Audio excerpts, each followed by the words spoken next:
4-1. Over on the red side, we got the World Championship Alliance retake here. Team 1678, 1671, 5012. Is Maine coming out? That's the real question. Is who? Maine, the cheesecake on 5012, the can grabbers. That's the big question here. We'll see about that.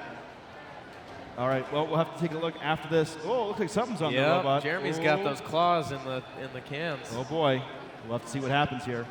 What does Blue Lions got going for him? We got Alliance Captain 2085, the slow and steady stacker. They've got 115 with them and 1351. Both of those happen to be landfill bots. I have a hankering that 115 might be best off in the human player station. Yeah, we saw earlier in the tournament they used a ramp to score totes from the human player, but toward the middle and end of the tournament they've been using mostly the landfill.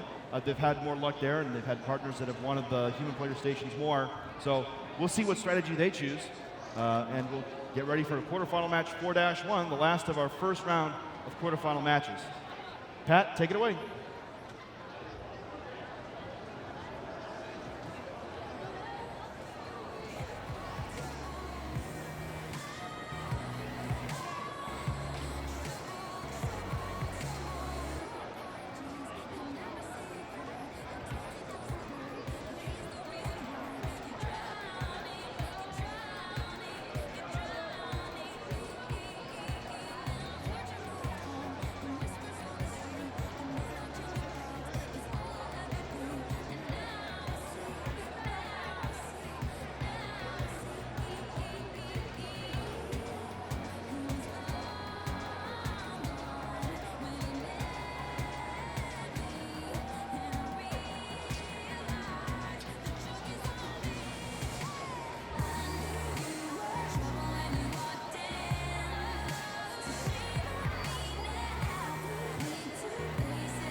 All right, we're here with our final set of quarterfinal teams.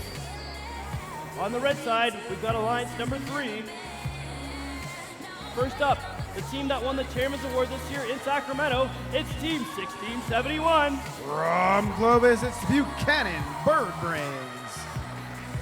Winner of the Las Vegas Regional, Team 5012. From Palmdale, it's Griffin Gear. And winners of the Central Valley, Sacramento, and Silicon Valley Regionals, Team 1678. From Davis, California, it's the Citrus Circus. Down here in blue, we've got Alliance number 6.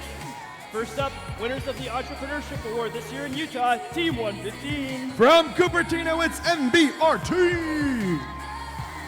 They are joined in the center station by Team 1351. From San Jose, it's TKO.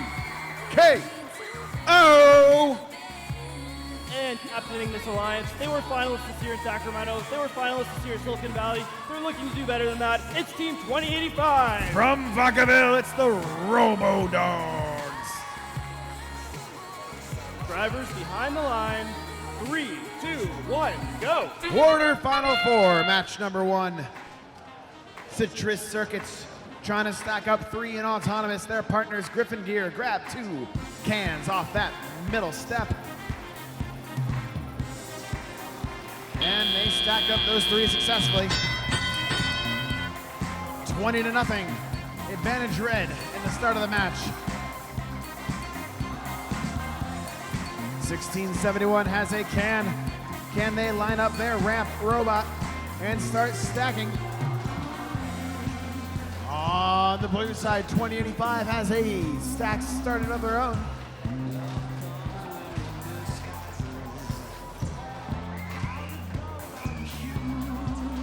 It looks like 5012 has a can stuck on one of their grappler arms. That's an interesting strategy, Cotton. We'll have to see how that works out for him.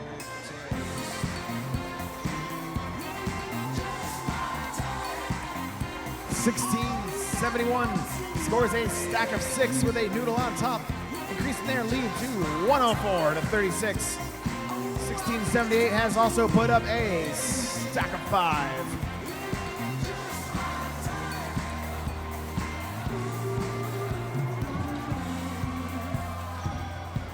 .1671 and 1678 stacking fast and furiously. NVRT has a stack of 6 up, and they're trying to work on another.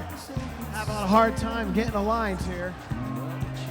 1678 loses that stack can, but they have a commanding lead. It may not make a difference with 45 seconds left in this match.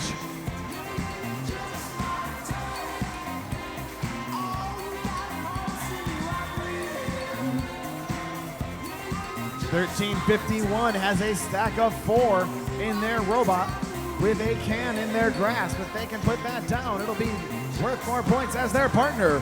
115 is about to drop a stack of 6 of their own. Get to the chopper! 1671 drops another stack down, increasing their lead to 56 to 96. 1351 drops the stack. There's only 10 seconds left in this one. I'm not sure if it's going to be enough.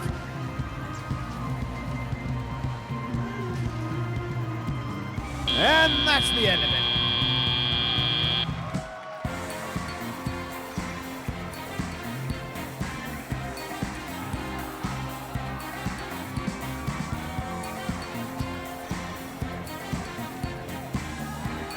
We'll have the final scores for you in just a moment.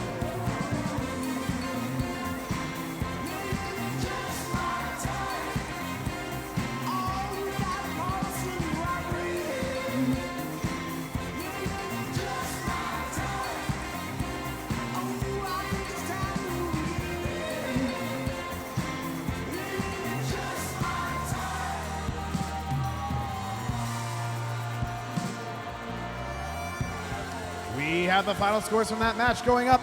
Taking the win is the Red Alliance, 162 to 96. The number 8 Alliance is calling a timeout. That will be a 5-minute break in the action for the number 8 Alliance to do repairs on their robot. And that starts right now. All right, while we're out for a timeout, let's talk a little bit about quarterfinal 4, match number 1. Kind of an underwhelming score by the Red Alliance, but still put up a lot of points and still got the W. And on the blue side, gotta say, 115 is now firing on all cylinders. We saw 2 6-stacks from them. They haven't been doing that all weekend. No, that's sure. They've been building toward this moment, this score, but now they're finally reaching the point where they can score a ton of points. Dare I say, no, it's not a sandbag, not really. You have to actually get with somebody good, on the top to get the sandbag, but, so the Red Alliance, though, I think 1678 had some issues, that's for sure. They dropped a can, which is very rare. I think I've never seen them do that before. 5012 was also struggling to release that can most of the match. Yeah. But they fired. They fired in autonomous. They managed to get those cans off the step, and that might be something that Alliance will utilize later on. I got to say, honestly, I don't know if it's going to be that big a deal. I think that they have enough cans they can score, especially with the number of stacks they score. I think 5 or 6 cans is more than enough. But you never know. You got to try. I think they could push 7. They can push it. It'll be a challenge to see if they can get that many stacks. And 1678, hopefully in the next match they'll have a little bit more luck and score some more points. But another thing to note, 2085 over on blue, we saw their comm light was blinking pretty fast. They must have been having some issues, and hopefully they'll be ready for the match after that. They did call a timeout, and perhaps the timeout is to resolve the issues with 2085. I was actually the 1 seed that called, the 8 seed that called the 8 timeout. seed, that's so correct. Not these guys, but there is a timeout, so they'll have some extra time for that. Well, that might benefit 2085 as well. True. All right, let's go take a look at the playoff bracket and see where we stand after our first round of quarterfinal matches. Looks like red wins everything except the 4-5 matchup, where blue sneaks by about 20 points, or about due to just a couple mistakes on some stacks by the Red Alliance. And some really good cooperation from the blue. Yeah, certainly. As far as I can see, they're really the best of the sort of combination alliances, the alliances that are sort of trying to piece together an alliance of mid to upper mid-level robots that can really push the scores and try to outscore the top teams, the favorites here. So we'll see if they can make it in the next round and make it through the semis, and see what they can do there too.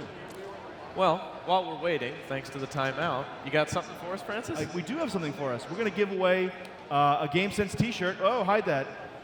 No, you didn't see anything. You didn't see anything. Okay. So the way this works, so let's go to, there we go. The way this works is you have to, A, be present, you have to get the answer correct, and you have to tweet the answer with the hashtag GSLive, okay? This is for a T-shirt, whatever size you want, as long as it's extra Extra large. extra large. Yeah. I think we gave away all our larges already, but they shrink in the wash. Don't worry, it's no big deal. All right, here we go. Nivi, tell them the question. The question is, which two teams at this event have teamed up to win 5 events together? Ooh, good question. Which two teams at this event have teamed up to win 5 events together? One caveat, we're talking about official events, official FRC events, okay? Not off seasons, just official FRC events, okay? If you've got the answer, Yeah. tweet at us. Tweet at us, tweet with the hashtag GSLive, and the first person to get it right will get a shirt. Alrighty, so we're gonna be back in just a couple of minutes with the answer. Oh, we already got some answers. It looks like some of them are wrong. I haven't seen any correct ones yet, so we'll see what pulls in here. So, all right, we're gonna send it over to the field and get our answer in just a couple minutes.